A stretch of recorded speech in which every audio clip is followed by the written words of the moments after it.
عزیزو، کیا ہم گناہ کر سکتے ہیں؟ ایک سوال، کیا ہم گناہ کر سکتے ہیں؟ ایک نوجوان امام حسین علیہ السلام کے پاس آیا اور کہا کہ مولا میں گناہ نہیں کرنا چاہتا مگر مجھ سے ہو جاتا ہے۔ آج ہمارے ساتھ بھی کچھ ایسا ہی ہوتا ہے۔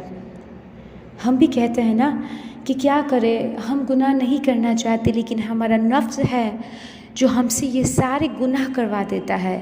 یہ شیطان ہے جو ہمیں بہکا دیتا ہے۔ یعنی ہمارے بھی کچھ ویسا ہی ہے کہ ہم گناہ نہیں کرنا چاہتے مگر ہم سے ہو جاتے ہیں۔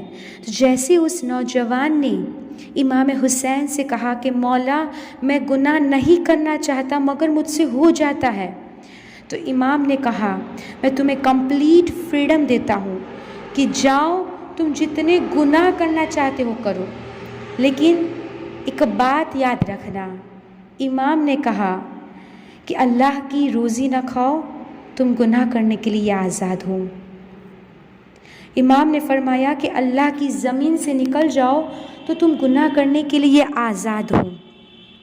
ایسی جگہ چلے جاؤ جہاں اللہ تمہیں نہ دیکھ رہا ہو، نہیں دیکھ سکتا، تو تم گناہ کرنے کے لیے آزاد ہو۔ ملک الموت جب تمہارے پاس آئے اور تمہاری روح قبض کرنے کے لیے، اور جب تمہاری روح قبض کرنا چاہے تو تم اس سے بھگا دینا، تو تم گناہ کرنے کے لیے آزاد ہو۔ اور جب فرشتے تمہیں جہنم میں ڈال رہے ہو تو اس وقت تم جہنم میں داخل ہونے سے انکار کر دینا، تم گناہ کرنے کے لیے آزاد ہو۔ اور اگر یہ 5 کام تم نہیں کر سکتے، اللہ کی روزی کے سوا کچھ اور نہیں کھا سکتے، اللہ کی زمین کے سوا کہیں اور نہیں رہ سکتے، اللہ کی آگ سے اپنے آپ کو نہیں بچا سکتے، لا ينکر الفرار من حکومت، تو پھر تمہارے لیے یقین سی بات ہے کہ نہ ہی تم ملک الموت کو اپنے آپ سے بھگا سکتے ہو اور نہ ہی جہنم میں داخل ہونے سے اپنے آپ کو روک سکتے ہو۔ تو انسان کے پاس ایک ہی چارہ رہ جاتا ہے کہ وہ لذت ترک گناہ کو چکھے، گناہ نہ کرنے کے مزے کو ایکسپیرینس کرے۔ عزیزو، آسان نہیں یہ گناہ کو چھوڑنا۔ کیوں؟ کیونکہ ایک مرتبہ رسول خدا صلی اللہ علیہ وسلم کے پاس اصحاب بیٹھے ہوئے تھے۔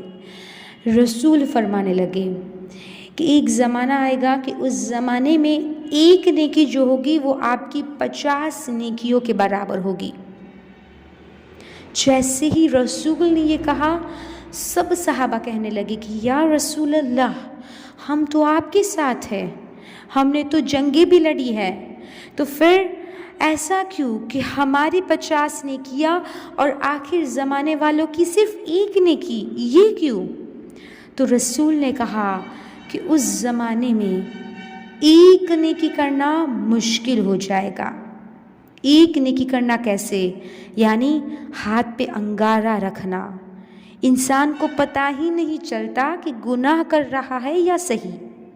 یعنی اتنا مکس ہو گیا ہے معاملہ، اتنی چیزیں مکس ہو گئی ہے کہ پتہ ہی نہیں چلتا کہ ہم حلال کا کما رہے ہیں کہ حرام، پتہ ہی نہیں چلتا کہ ہم جو کر رہے ہیں وہ صحیح ہے کہ غلط کر رہے ہیں۔ زبان عجیب سی باتیں کرتی ہے تو بھی انسان کو پتہ نہیں چلتا۔ تو عزیزو، اب ہمیں خود ڈیسائیڈ کرنا ہے کہ ہم کس طرح سے گناہ کو چھوڑیں۔